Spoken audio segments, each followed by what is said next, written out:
Hello friends, welcome back.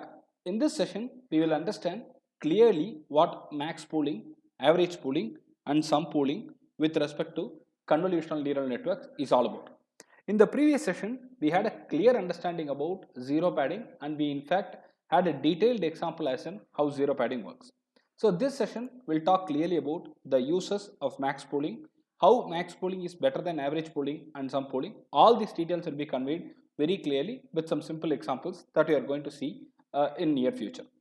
First, we need to understand what is max pooling or what is simple pooling and why do we need it and how do we go about it. Very simple. In max pooling, if you are following max pooling, how it works. I have CNN and I have multiple convolutional layers in CNN as you all know. And after each convolution layer, we do this max pooling. Understand? After each convolution happening, we will insert this max pooling inside it. Why do we do it? It is pure math and this max pooling will reduce the dimensions of the input image that you are sending to the next level. For example, I have 20 cross 20 image being processed in this convolution layer. I get an output. For sending it to the next level, I will downsize it or downsample it to 10 cross 10 and I will send it across to the next convolution layer. And this 20 cross 20 getting reduced to 10 cross 10 is done by something called as max pooling. Literally, the number of pixels are getting shrinked and reduced, and we are going to see a simple example for this to understand how it works. Now in front of you, I have got 8 cross 8 matrix as an input, and when I do a max pooling with 2 cross 2 filter and striding as 2. What is striding? I am here. When I put 2 as striding, I will move here. I will go with the next 2. So that is called striding. I have explained this in the previous session clearly. If you do not know what is striding, please go back there, learn it and come back here. That will be very useful for you. Now this is the input image where I have got 8 cross 8 input cells and rows and columns are there. I am going to max pool it with the 2 cross 2 filter and striding as 2. Now what would be the result? I would get 4 cross 4 as the output. It is exactly 4 cross 4 which I will get as the output and this will be sent into the further stage. So what we have done, we have downsampled the 8 cross 8 to 4 cross 4 with 2 cross 2 filter and striding 2 options. We are going to take a simple scale down example so that you can understand how exactly the max pooling works and that will be easy for you to go with a practical demonstration further. Now I have taken an input image which is 4 cross 4. You can see that I have got cell values as 1120, 0101, 0203, 0000. Some random values. I did not have any specific reason to select these values. It's just some random values that we have selected. Now what happens? I am going to do with the max pooling activity. So I have a 2 cross 2 filter and striding is 2. So first this 2 cross 2 will be selected and what is the maximum value of all these 4 pixels? 1, 1, 0, 1. I have majority as the maximum value as 1s. Though it is available in 3 places, I do not have to care about it. 1 is the maximum value that I need to pick and 1 is the value to be filled in the first cell. The first point should get 1.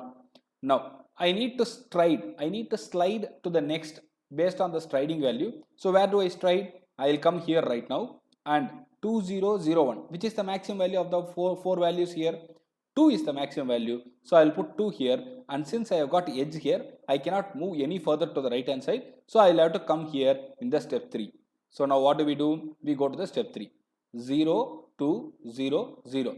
This is the area of focus right now. Out of this, which is the maximum value? 0, 2, 0, 0. 2 is the maximum value. Hence, I will have to pick up 2 here. Now, 2 is filled. The only left out column is, the only left out point is this area. We will go with that right now. 0, 3, 0, 0. Which is the maximum value? Quite obvious. 3 is the maximum value. So, I pick it up and I move it on here.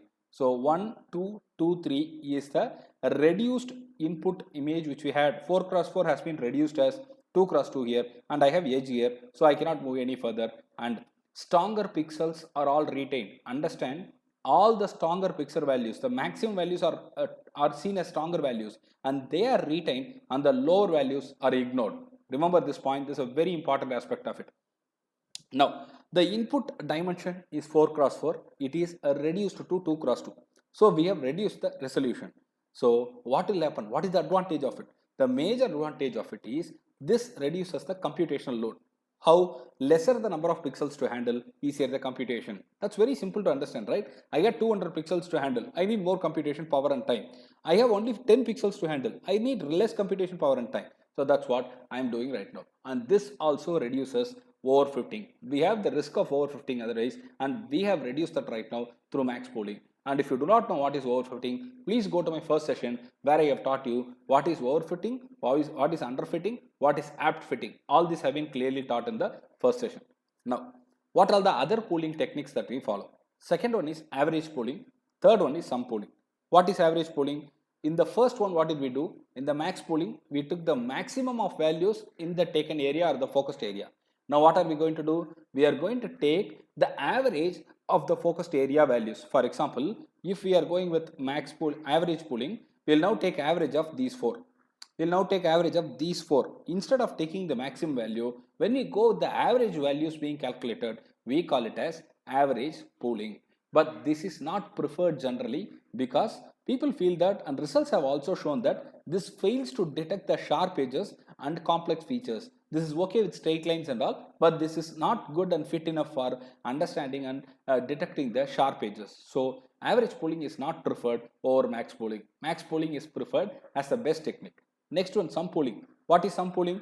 Very simple. I'll go to the same box. I'll focus there. I will, instead of choosing the average value or the maximum value, I'll take the sum of all the four values there in the taken example of mine, and I will take that value further. I'll do a sum. That's it. Now, max pooling is the first preferred one. Sum pooling is followed by that, and the least preferred is average pooling.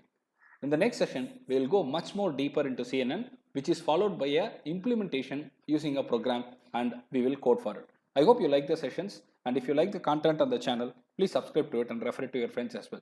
If you have any comment suggestions, please go ahead and type it in the comment section. Thank you.